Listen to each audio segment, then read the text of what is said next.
Jungkook, this is not fair. Jungkook, please. I don't know what is fair and what is unfair. I just know I do right now. দুটো ভালোবাসার পাখি তাদের ভালোবাসার গভীর সমুদ্রে ডুব দিল। তাদের মধ্যে থাকা সকল বাধার দেয়াল তারা ভেঙে ফেললো। তবে কি তারা দুজন তাদের শত্রুতা ভুলে গেল?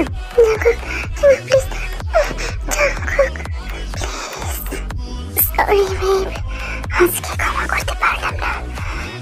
সরি। আজ জঙ্কুক আমার পাত্র না, কিন্তু তোমরা তো চোখ বন্ধ করে নাও। Thank you so much mister চাইওনো। আমার দাদার এত দিনের স্বপ্ন এই ড্রিম প্রজেক্টের কাজটা আমাদের হাতে তুলে দেওয়ার জন্য। শুধু তোমার দাদু একা নয়তে, আমার বাবা এবং মিস্টার জাং হাসাকো এই প্রজেক্টের স্বপ্ন দেখেছিল। পরবর্তীতে আমি, তোমার বাবা এবং মিস্টার নামজুনও এই প্রজেক্টের সাথে যুক্ত হয়েছিলাম। কিন্তু তোমার বাবা আকস্মিকভাবে চলে যাওয়ার পর এই সমস্ত প্রজেক্ট বন্ধ ছিল। আজ তুমি তার নতুন করে প্রাণ ফিরিয়ে দিলে।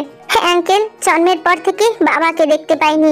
আমার বাবা দাদার স্বপ্নগুলো আমি পূরণ করব। তুমি আমাকে আঙ্কেল বলছো কেন? আমি কি তোমার আঙ্কেলের বয়সী? আমি এখনো কত ইয়াং।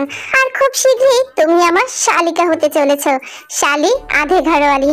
আর তুমি যদি চাও তুমি আমার সাথে স্পেশাল ফ্রেন্ডশিপ রাখতে পারো। আঙ্কেল জি, সেই স্বপ্ন আপনার কোনোদিনও পূরণ হবে না, কারণ আগামী 1 বছর জিমিন আমার হয়ে কাজ করবে, আর এর মধ্যেও বিয়েও করতে পারবে না। আর 1 বছর পরে কি হয় সেটা না হয় পরেই দেখে নেবেন। বড্ড বড় পাকা খেলোয়াড় হয়ে গেছে তুমি, আর আমার সাথে আমি খেলা মোটেও পছন্দ করব না। তোমার জন্য নতুন সারপ্রাইজ অপেক্ষা করছি। Just wait and watch. Mister চাই, আমিও কোনো খড়কুটো নই যে হালকা একটু বাতাসে উড়ে যাব আকাশে। আমিও আপনার সারপ্রাইজের জন্য অপেক্ষা করব। এই তো ঘরে বাইরে প্রতি পদক্ষেপে বাধা। দেখি পারবে একা সকল বাধাগুলো পার হতে? জিমিন, এখন তো আমি একজন অফিসের বস আর তুইও আমার সহকারী। তার মানে আমাদের দুজনকে সুন্দর সুন্দর ড্রেস আপ করতে হবে। হ্যাঁ ঠিকই বলেছিস তে, চল যাওয়া যাক। যেই ভাবা সেই কাজ। তারা দুজন বেরিয়ে গেল শপিং এর উদ্দেশ্যে, কিন্তু সেখানে তাদের সাথে কি ঘটতে চলেছে গেস হোয়াট? জাংকুক, আমার যা পছন্দ হয়েছে আমি ট্রায়াল দিয়েছি, এবার তুই যা ট্রায়াল দিয়ে নে। আমি এর মধ্যে দেখি আর বিয়ারটা পছন্দ হয় কিনা। উফ সুগা, তোকে কে বলে রোজ রোজ নতুন জামা কাপড় কিনতে? তুই তো আলমারির তালাগুলো ভেঙে দিলেই পারিস। আরে চুন্নিগুলোকে তো কয়েকদিনের মধ্যে হাতে নাতে ধরেই চাবিটা নিয়ে নিতে পারবো, তাহলে তালা ভাঙার আর কি দরকার? উফ, এখানে একটা লেডিস ট্রায়াল রুম খালি নেই। আমি বরঞ্চ পাশের জেন্টস ট্রায়াল রুমটাতে একটুখানি যাই। যেই ভাবা সেই কাজ। এই তার সমস্ত কাপড়গুলো বদলে অন্য কাপড় পরিধান করলো, আর সে নিজেকে আয়নাতে পর্যবেক্ষণ করছে তাকে নতুন কাপড়ে কেমন মানাচ্ছে। ঠিক তখনই তার চোখ পড়লো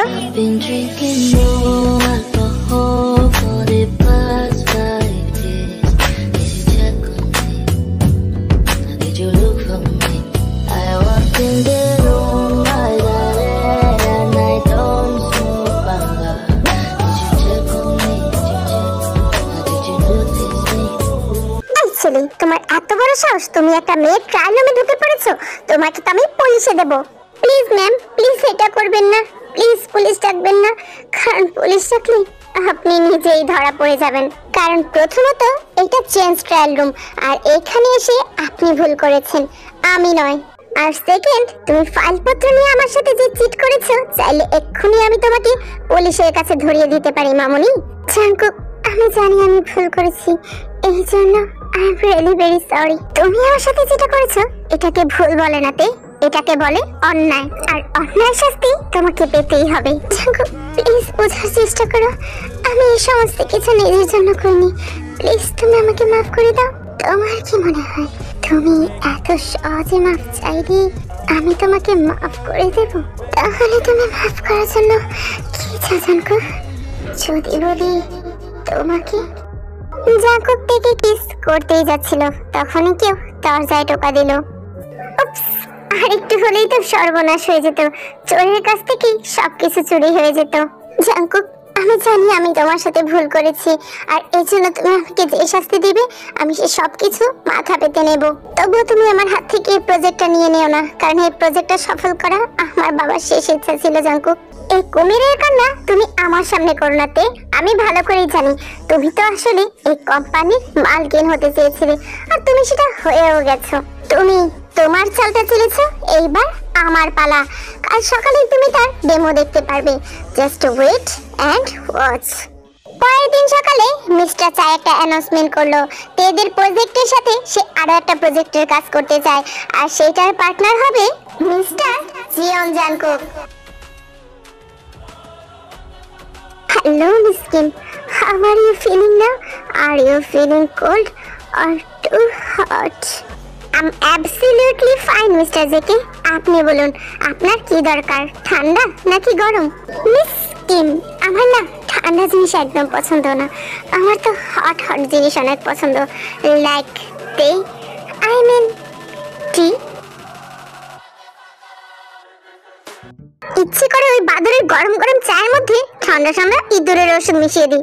আমার তো দেখতে ইচ্ছে করে না ওই বাদর দুটোকে। তুমি দুটো কোথা থেকে পেলে জিমিন আপু? কেন, সাথে আছেন একটা ধলা বিলেই, এসে আমাকে কি বলে জানিস, আমার আলমারির চাবিটা আমাকে দিয়ে দাও চুন্নি পড়ি। এটা কোনো কথা হলো? তো তুমি ওর আলমারির চাবি চুরি করেছো, ও তো সেটা চাইবে। আমি তো তোমাকে বলেছিলাম অফিসের চাবি চুরি করতে, যাতে আমরা সেইখানেও ঢুকে অরিজিনাল ডকুমেন্ট গুলো সরাতে পারি, কিন্তু তুমি তো সেটা পারলে না।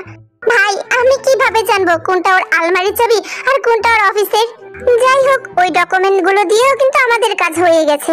এখন যদি জাংকুক মুখ বন্ধ রাখে তাহলেই বেঁচে যাই। হ্যাঁ, ঠিকই বলেছিস বোন। ওই জাংকুক যদি একবার পুলিশের কাছে মুখ খুলে, তাহলে আমরা দুই বোন জিন্দিগি ভর জেলের মধ্যে চারটি পিসিং এন্ড পিসিং। তাহলে আমি এখন কি করতে পারি তুমিই বলো। আমি বলি কি, ও যেভাবে যা বলে ওর কথা মতন চল। একবার অরিজিনাল ডকুমেন্ট গুলো হাতে পাই, তারপর ওকে দেখাবো কার তোর কত দূর। জাংকুক, শুনলাম তুমি নাকি কিম কোম্পানির সাথে পার্টনারশিপ করেছো।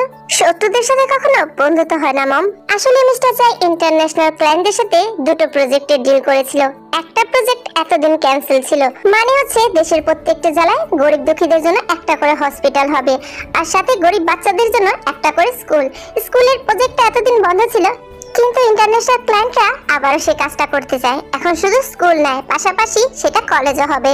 তার মানে হসপিটাল করতে যতটাই অনুদান দেওয়া হয়েছিল, কলেজ এবং স্কুল করতে ততটাই অনুদান দেওয়া হয়েছে। বাহ, বেশ ভালো। এই স্বপ্ন তো তোমার দাদু বাবা চাচারা এবং তোমার নানু মামারাও দেখেছে। আজ এতদিনে তা সফল হতে যাচ্ছে। চিন, সব জায়গায় তোমার বাপ ভাইয়ের নাম না নিলে কি হয় না? বাবা, আপনাদের কথা তো আমার পরিবারের সবাইকে ছেড়ে চলে এসেছি, এখন কি তাদের নামটুকু নিতে পারবো না? যে পরিবার তাদের মেয়েকে মৃত বলে ঘোষণা করে, তাদের নাম নিয়েই বা কি লাভ? শ্বশুর বৌমার কথার মাঝে আরেম যেন নির্বাক দর্শক, তার কিছুই বলার নেই। এই বিষয়টা কেবল এখন থেকেই না, আরেমের কিছু কেয়ারলেস কাজের কারণে মিস্টার হাসাক মানে আরেমের বাবা তার উপর খুবই বিরক্ত, আর এই কারণে সে ছোট্টবেলা থেকে জাংকুকের উপর সকল ব্যবসা চাপিয়ে দেওয়া হয়েছে, আর জাংকুক সেটা সুন্দরভাবেই পালন করছে। কিন্তু মাঝে মাঝে তার দাদুর কথায় যখন তার মা খুব কষ্ট পায়, তখন জাংকুকের খুব বিরক্ত লাগে, কারণ নিজের ভাইয়ের খুনের অপবাদ যখন নিজের স্বামীর উপর চাপিয়ে দেওয়া হয়, তখন সেই মেয়েটার কি বা করার থাকে। তুমি চিন্তা করো না মম, তোমাকে যারা নির অপরাধে দোষী বানিয়েছে, আমি তাদেরকে কোনোদিনও ক্ষমা করব না।